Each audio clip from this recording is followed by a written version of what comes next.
minimo una volta almeno durante il percorso succede un po' a tutti di innamorarsi.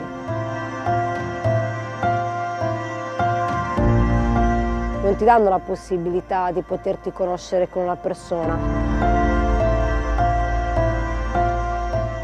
Ci siamo un po' confessati ai nostri responsabili che per un anno ci hanno tenuti completamente separati.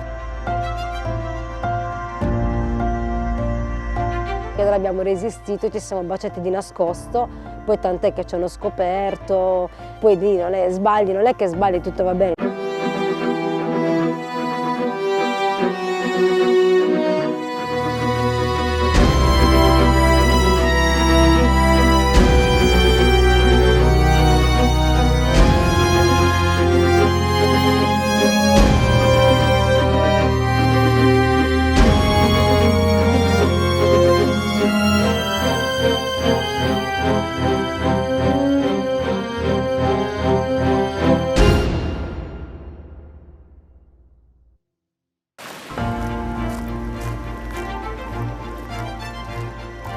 All'inizio è stato difficile perché comunque ci volevamo tanto conoscere, tra le restrizioni e tutto, pensi ma perché devo aspettare quando voglio conoscere una persona?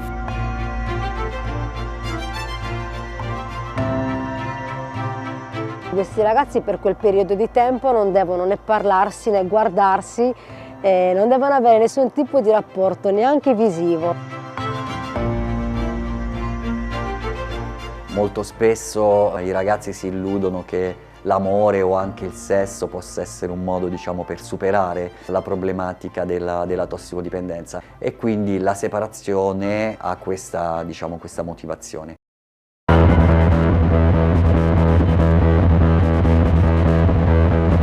Il mio 18° compleanno io ricordo che feci la mia prima sniffata di eroina.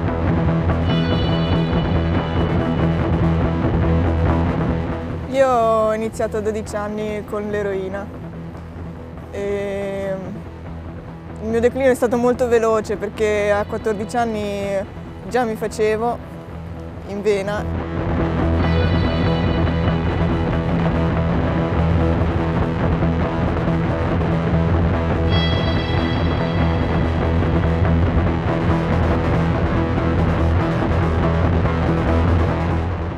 La vita di strada è stare in giro, cercare di rimediare dei soldi in qualsiasi modo, rubando, prostituendosi.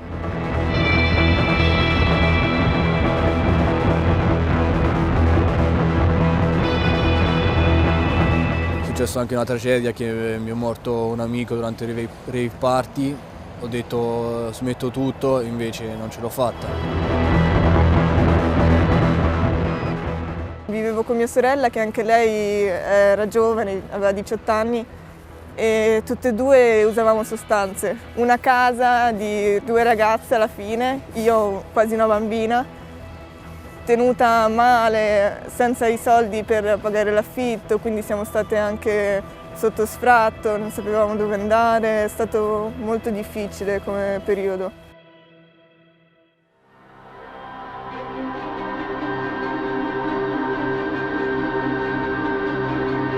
Quando ti piace un ragazzo, vai dal tuo responsabile, ne parli con lei o con lui e loro ti vedono delle tempistiche anche, vedono come stai innanzitutto, se sei pronta ad affrontare una relazione. Dopo un anno hai la possibilità di conoscerti facendo delle, tra virgolette, uscite.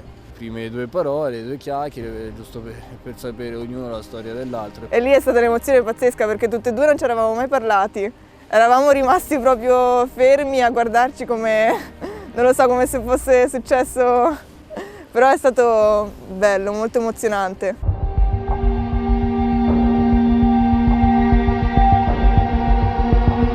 Non è che ogni qualvolta tu volevi parlarci e vai, no, ci sono delle serate, delle ore alla quale tu puoi dedicarti a lui. Magari una volta vai a cena con lei e con le altre ragazze, magari un'altra volta fai una serata e quindi stai dopo cena a parlare, ma sempre che sei anche in mezzo alle altre ragazze, insieme, non sei mai da solo. Tra me e Andrew è stata una cosa stranissima, perché noi ci siamo innamorati praticamente nello stesso momento. Noi ci siamo baciati senza il consenso e mi levarono la possibilità di andare a lavorare lì.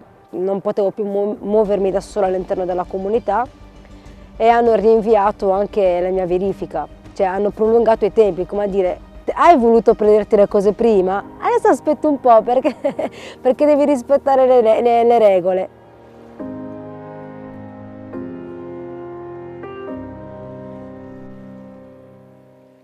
Noi abbiamo terminato il percorso all'incirca verso il 2010, poi ci siamo fermati qua e ci siamo sposati, abbiamo avuto 2 bambini, i nostri bimbi adesso che hanno 4 e 7 anni vanno nelle scuole comunque giù in paese, viviamo all'interno della comunità, quindi abbiamo la nostra casa qui, il nostro lavoro qua. I bambini conoscono bene il posto, non abbiamo ancora trattato l'argomento del perché noi siamo qua. Personalmente penso che quando ci faranno delle domande non sappiamo bene come, ma si spiegheranno le cose comunque.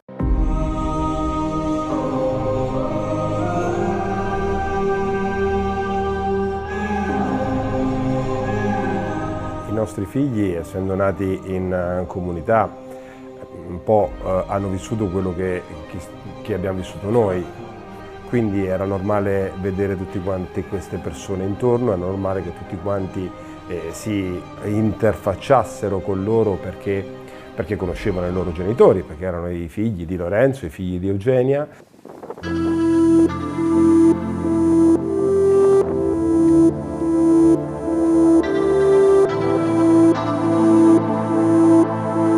Mediamente ogni anno terminano il percorso a San Patrignano tra le 260 e le 270 persone. Quando tu finisci il percorso arrivi a una sorta di gratificazione con te stessa, dici: dai, questa volta non ho fallito, questa volta ce l'ho messa tutta, ho creduto in me stessa, perché la prima cosa è crederci.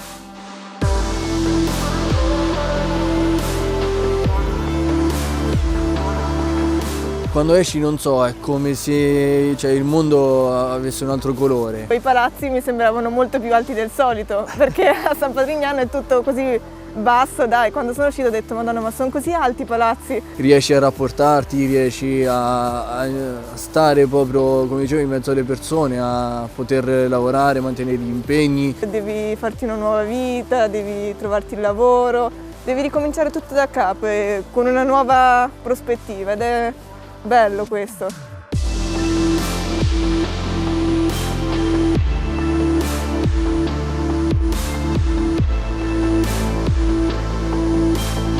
Quando qualcuno va via bene, che ha finito il percorso, che finalmente va a realizzarsi, è una gioia. Quando una persona va via ti fanno una sorta di addio e allora ti preparano cartelloni, pergamene, ti fanno delle scenette, ti cantano delle canzoni, un po' ricordano tutto il corso di quegli anni che sei stata lì con loro.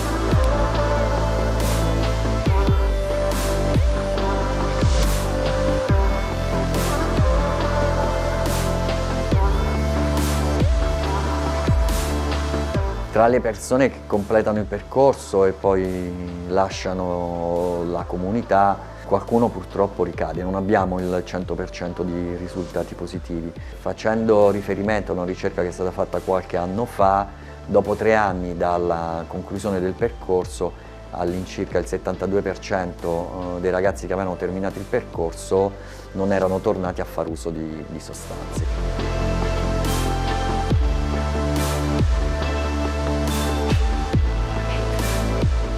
Come vedo nel mio futuro, cioè condividere questa vita con le persone che sono più importanti nella mia vita, appunto, ma soprattutto essere una mamma. Quello che voglio fare è viaggiare.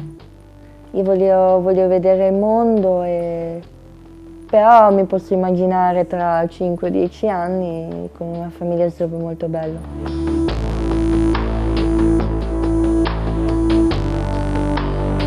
San Patrignano era e rimane una grande famiglia, oggi è una storia di 43 anni con all'interno migliaia di storie.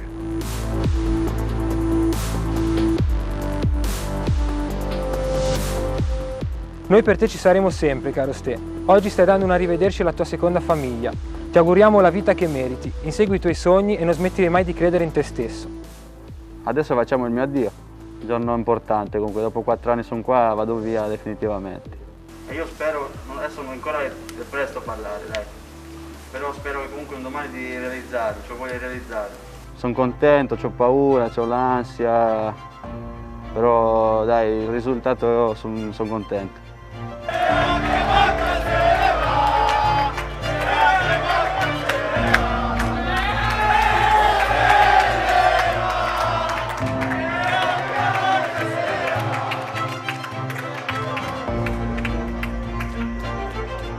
Carlo adesso studia, a breve dovrebbe laurearsi in infermieristica.